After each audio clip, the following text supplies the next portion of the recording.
বোমা হামলা করে, গাড়িতে আগুন দেয়। ঢাকায় এনসিপি একটা নতুন রাজনৈতিক দল, তাদের অফিসের সামনে হাতে হাতে একজনকে গ্রেপ্তার করছে। গ্রেপ্তার করার পর দেখে যে শিবির করে। ঘটনা কি? গভীর ষড়যন্ত্র। এনসিপি অফিসের সামনে কমান, সেখানে ধরা পড়লো সেটাকে শিবির।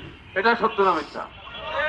এনসিপির কার্যালয়ের সামনে যে ককটেল ফুটিয়েছে তাকে অ্যারেস্ট করা হয়েছে ছাত্রলীগ হিসাব করে। এখন জানা গেছে যে সে শিবিরের কর্মী।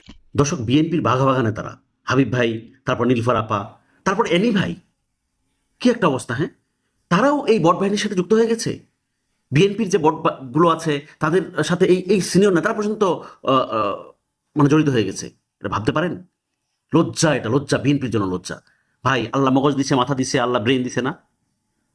নিজের বিবেক জ্ঞানকে একটু কাজে লাগান, পড়াশোনা করেন। মানে এটা ফেক নিউজ ভাই, এটা গুজব। সেই গুজবটাকে আপনারা রেফারেন্স হিসাবে ইউজ করতেছেন ভাই।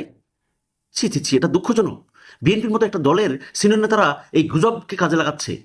এর থেকে লজ্জা আর নাই। Very sad, very sad.